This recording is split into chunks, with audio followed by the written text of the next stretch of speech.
Over the past 2 weeks, we have reviewed notes that go with the 5 elements of poetry, which I encourage students to have out on their desk every time we're working on analyzing a poem. Last week, we did our first poem called Bats, and this week, we're going to do a poem together today in analyzing it, and then students are going to be required to write a paragraph explaining each of the 5 elements as they understand them and apply them to the poem. So I'm going to do a screencast that shows what we discussed with the poem and how students should have taken notes on their paper. That way tomorrow when they go to write their notes, they have a complete set of information to draw from. So the first thing we did is we reviewed what are the 5 elements of poetry. And we said that they are form. In their notes, speaker came next, but we talked about how we really don't talk about the speaker of the poem until we are done kind of analyzing the rest of it. So I put that there at the end. So form, imagery, sound, and figurative language. And again, on student notes, they have a PowerPoint presentation that we did together in class that kind of went through all of these elements. And so there are notes underneath form that tell us what do we look for in form. So this was our poem, Mr. Nobody, by Unknown. I know a funny little man, as quiet as a mouse, who does the mischief that is done in everybody's house. There's no one who's ever seen his face, and yet we all agree that every plate we break was cracked by Mr. Nobody. 'Tis he who always tears our books, who leaves the door ajar. He pulls the buttons from our shirts and scatters pins afar. That squeaking door will always squeak, for pray thee don't you see? We leave the oiling to be done by Mr. Nobody. So as I was reading the poem today, students were supposed to take some notes, anything that they thought stood out and made it a poem. And then what we did is we compiled our information together. So when we look at the form of the poem, a couple of things that we look for are what the stanzas look like. And we can tell very clearly that there are 2 stanzas. There's a break in between a stanza. It's a little different from when we're doing paragraph writing because we don't use indenting to do a paragraph. We show it by skipping a line. And we counted that there were 8 lines in each stanza. So in our notes, we put down that there were 2 8-line stanzas in the poem. We also noticed that there was a little bit of a pattern in the way that the poem was set up, and we call that rhyme scheme. And that kind of overlaps with our element of sound, but it helps us determine something else about the structure. So when we went through the rhyme scheme, we start with the letter A, and then we look at the next line. Mouse does not rhyme with man, so we use the letter B. Done does not rhyme with man or mouse, so we go with the new letter C. House does rhyme with mouse, so we're starting to see a pattern, A, B, C, B. Face starts a new letter, D. Agree, cracked, and nobody, the E sounds like the E in agree, so we gave that an E as well. To see who breaks our books doesn't rhyme with anything, so our next letter is G. H, I, a jar and a far rhyme, so that's an H.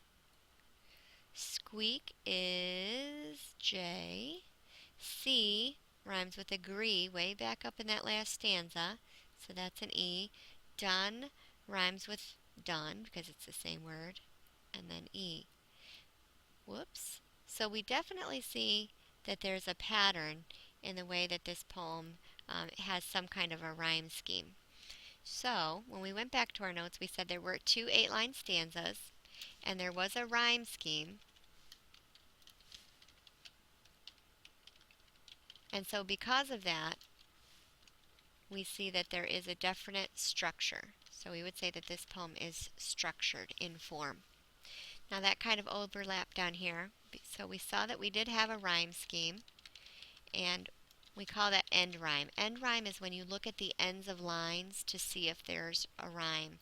And so because the end of this line, mouse, rhymed with the end of this line, house, that's end rhyme. And we saw that that was repeated throughout here. So I could say there was some rhyme, end rhyme, in the poem which relates to the element of sound. For example, mouse and house both rhymed, and ajar and afar both rhymed. Some other elements that make up sound is repetition. We could have repetition of sound or repetition of phrasing. Repetition of sound would be if we saw any alliteration, like Peter Piper picked a peck of pickled peppers.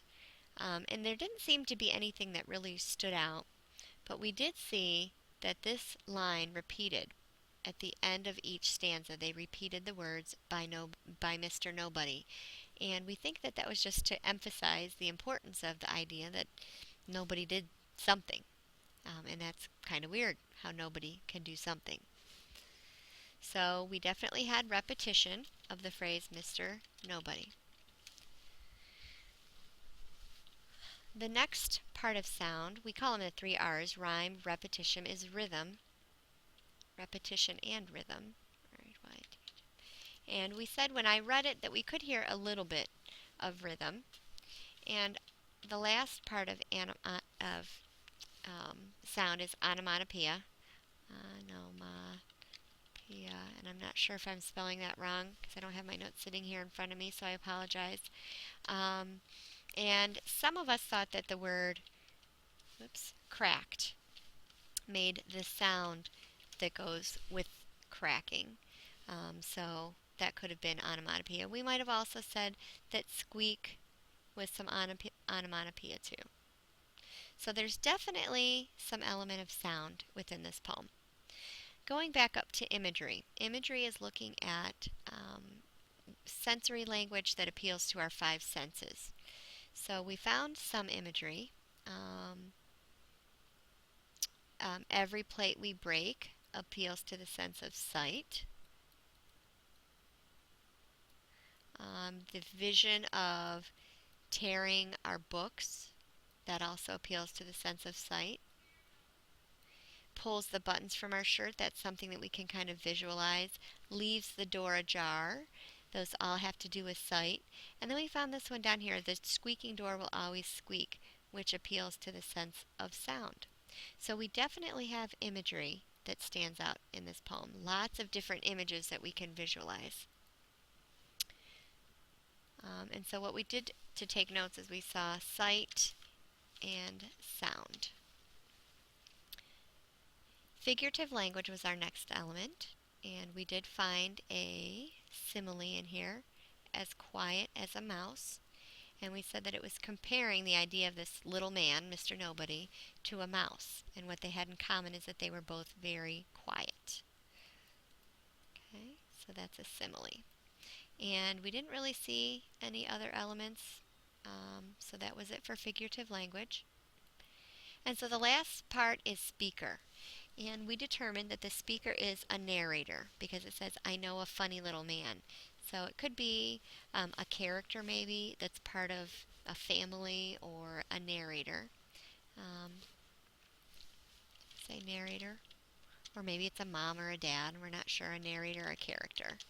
And we know it's kind of a story because we know that Mr. Nobody isn't really something that doesn't exist. It's kind of making fun of the idea that in every house, and that kind of gets to our theme or our main idea.